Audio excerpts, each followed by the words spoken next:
రాస్తున్నారు, దాన్ని పుచ్చుకుని ఆ పేపర్ ఆ సోషల్ మీడియాలో ప్రమోట్ చేస్తున్నారు. ఇప్పుడు చంద్రబాబు మీద నెగిటివ్ వైసీపీ వాడు చేయట్లా, అవును అవును కరెక్టే. తెలుగుదేశం మీద నెగిటివ్ వైసీపీ వాడు చేయట్లా, అవును వీళ్ళే చేస్తున్నారు. సాధారణంగా ఏం చేయాలి, దిక్కుమాలిన ప్రొజెక్షన్స్ ఏం లేకుండా ఇప్పుడు అమరావతిలో ఇదిగో ఇది బాగుపడుతుంది, లేదు విద్యా వ్యవస్థకు సంబంధించి ఇది బాగుపడుతుంది, లేదా ఈ మంచి పని చేశారు, ఇది ప్రమోట్ చేయాలి. పాజిటివ్ ప్రమోషన్ చేయట్లా, అవును నెగిటివ్ ప్రమోషన్. ఇప్పుడు చంద్రబాబు గారు ఇవాళ ఫర్ ఎగ్జాంపుల్ ఏదో చేప పిల్లలు సంబంధించి వార్త రాసుకొచ్చారు. రాసుకొచ్చిన వార్త అంతా చదివితే నాకు అర్థమైంది ఏంటంటే, జగన్ ఉన్న 5 ఏళ్ళు కూడా చేప పిల్లలు వర్షాకాలంలోనే వేసేవాడు. ఇదే సీజను శీతాకాలానికి వచ్చేసి ఇప్పుడు వేస్తున్నారు చేప పిల్లలు.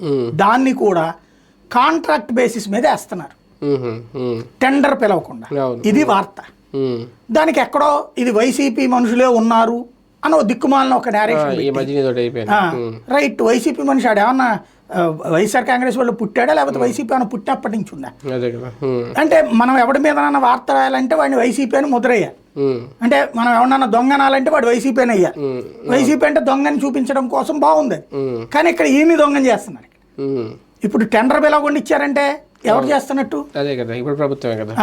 ఇది ఈ కోణంలో ప్రొజెక్షన్ పెరిగిపోయింది. ఇది ఏమైపోయింది, దీన్ని ఏమంటామంటే బ్యాక్ సీట్ డ్రైవింగ్ అంటాం, షాడో రూలింగ్ అంటాం. సాధారణంగా షాడో రూలింగ్ ఎట్లా ఉంటుందంటే, సోనియా గాంధీ మన్మోహన్